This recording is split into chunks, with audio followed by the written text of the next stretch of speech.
friends, this is your personal pen maker, Brian at the Edison Pen Company, edisonpen.com. Hey, I'm very excited to announce that we have a new filling system to introduce. This will not be a new model of pen. Essentially what this is just a filling system that we can put into any of our existing models. We're going to call this the draw filler. I've got a lot of details to give you, but for now let me just head over to some photos so you can see what this is about, kind of understand the concept, and then I'll discuss a lot more about this filling system. But this is our draw filler. Okay, so this is the new filler. You're seeing this on a Menlo, and the Menlo is a demonstrator, so it's clear so that you can see everything inside. If this looks a lot like our pump filler, it's because in many ways it is similar to our pump filler. The pump filler has a latex diaphragm. Now with this one, what we've done is we've created a piston unit to replace that diaphragm with chemically resistant O-rings. In the first picture you saw the mechanism extended, and in the second picture you saw the mechanism pushed in. Okay, so that's the bare bones of this. Why would we want to introduce something that is pretty similar to the pump filler but uses these O-rings rather than the diaphragm, or a piston unit rather than the diaphragm? Well, the biggest reason is ink restrictions. If you own a pump filler, you would have received a letter that says that, we're using a latex diaphragm, therefore there are some certain inks that need to be avoided. There are inks out there today that have a heavy saturation, a heavy dye load, a little more harsh inks than what existed way back when Parker introduced this and used these latex diaphragms as well.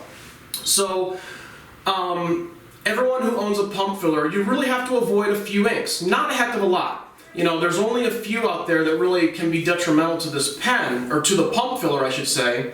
But with this new draw filler, we're using chemically resistant O-rings instead of a diaphragm to create the compression and the vacuum. Therefore, there will be no ink restrictions. You can put any ink that you want to in this pen. Now, of course, if you have an ink window on the pen, I still wouldn't recommend a harsh ink for risk of staining the ink window, but you will not create any kind of detriment to the O-rings as they are chemically resistant. Okay, so let's take a closer look at this pen. Right now we have this pen engineered into a Menlo. Now we're going to engineer this into all other models that we offer, but for now, at the time that this announcement is being made, we have engineered this into a Menlo, and we're offering Menlos that are currently ready and able to be shipped. But understand that you can have this filling system on any pen that we offer. By the time that my backlog of orders gets caught up, then I would have had all of the engineering done for all of the other models, and actually I'm going to be starting on that this week. So as you can see here, these examples of this, you're not really seeing any difference between the pump filler or the new draw filler, right? That's because from the exterior, of course, it doesn't look that different. It really doesn't. So let's take a look at my demonstrator version of this pen. This is obviously a completely clear version so we can see what's happening inside. Unscrewing the blind cap reveals this mechanism. Now this is made from anodized aluminum. It looks like it might be plastic or it might be acrylic. It is not. It's a very sturdy aluminum that has been anodized black. The mechanism works just like this, pushing and pulling. So rather than the pump filler that used a latex diaphragm to create compression and vacuum, this uses this piston unit with chemically resistant O-rings. Now, there are some advantages to this besides just the ink restrictions. This mechanism displaces a lot more volume than what the pump filler does. So what does this mean? It's going to fill faster, it's going to empty faster, and it has a greater capacity. I'll demonstrate that in a little bit. Now, one thing that you should notice is that this mechanism does not incorporate a spring like the pump filler does. You push this and it's not going to come back, whereas the pump filler does not have any resistance from O-rings, can use a spring, and you can and it will return on its own. So that means that this pen will require two-handed filling.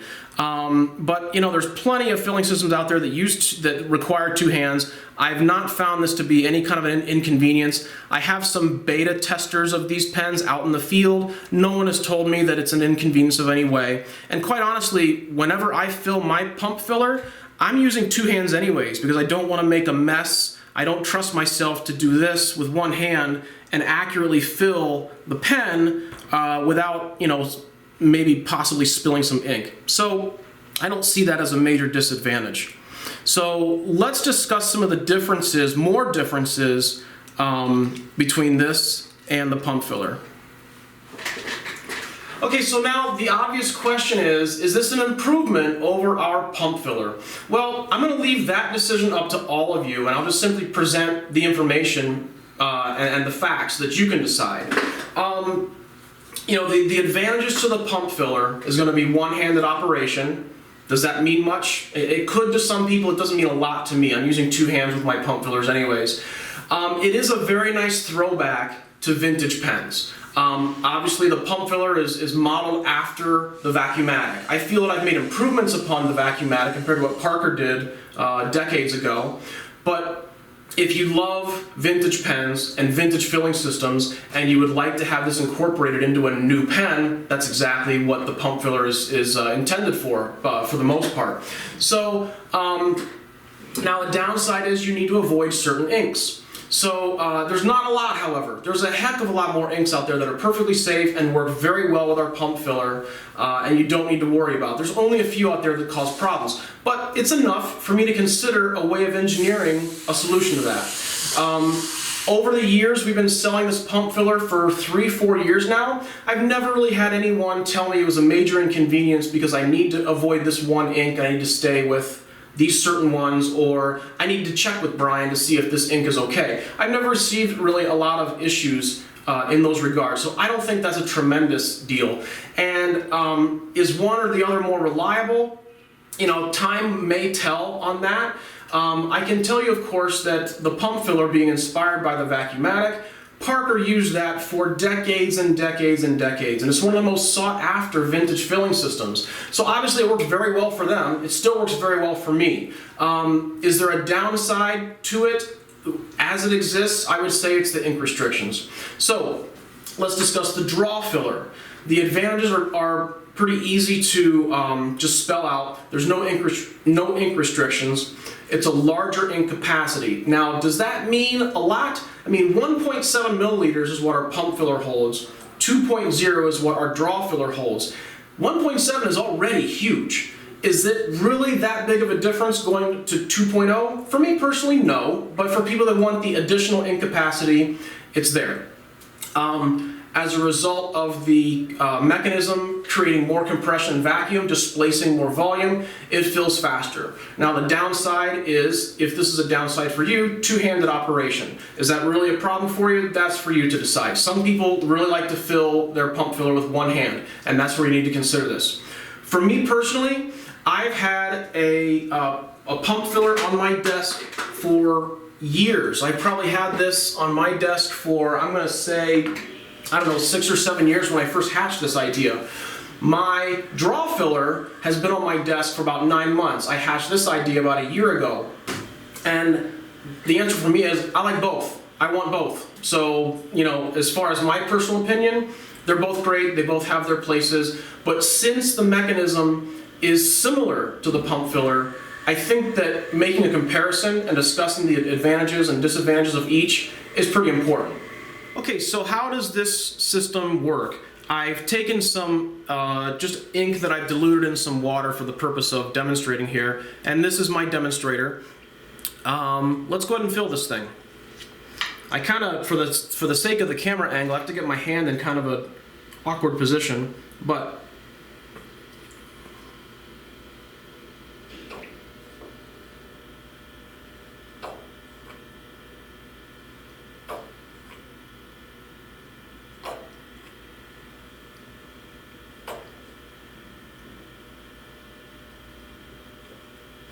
I lost count, but I think that's maybe 5 compressions. But I think you can see that the pen certainly fills to a larger capacity than what we previously were able to achieve with our pump filler. So it's a pretty good capacity. And then as far as emptying goes, what you want to do is when you empty the pen, you will make sure that your strokes are smooth and don't press too hard. If you press really hard when you're emptying this pen or the pump filler, then you're going to expel mostly air and not so much ink. So just make these strokes smooth and slow when you're pushing down, and you'll very effectively empty the pen. I think that's 3 compressions, 4, looks like about 5, and we're just about empty. So it does fill and empty faster and with more capacity than what the pump filler ever did. Okay, now one item that is worth mentioning, and actually I was debating whether or not bringing this up because it is minor. I don't think that a lot of our customers will even notice, but all fountain pens that use O-rings or a piston or some type of seal similar to this will experience what's called static friction. Now, that's not static as in electricity, it's static as in being dormant. So if this pen sits for weeks and weeks and this mechanism does not move at all, it stays in its place, it can develop static friction, which means that when you go to push this mechanism, maybe it feels like it doesn't really want to give. Now in this case, it's not. You know, this is flowing very freely. But if this sits for a week or so, you might get to the pen, it's like, I gotta push a little harder to get that going, okay? Now, again, this is something that happens with all fountain pens that incorporate O-rings or a piston seal or something similar to this. Now, the difference with those others is that with a conventional piston filler, typically those are threaded. So you'll notice on a conventional piston filler, when you have let the pen sit for a while, and you've developed a little of this static friction, you'll notice that the first little bit of degree rotation requires a little bit of more effort, and then you can feel that static friction break, and then it freely moves. Well, this is the same thing, but there's no threading to it. So now I considered threading this, but realized that this is a mechanism that requires 5 or 6 compressions to move this back and forth. Nobody wants to be threading in and out and in and out and in and out 5 times. You want to fill your pen before the sun goes down. So we left this the way that it is, and if you develop that static friction, if your pen has a little bit of resistance when it sits for a while and then it doesn't want to push quite as smoothly as what you'd like, all you do is you twist the mechanism. You twist it, you break that static friction, and then that mechanism is now freely moving. Again, this is very minor. The prototypes that I've had is not bothersome at all, and some of them really don't even do this at all. We were very precise in the relationship of our O-ring diameter and our inner diameter to make sure that we had a good compromise between too tight, tight enough to make a seal, but not so tight that we're going to create lots of static friction. And I think that we accomplished that.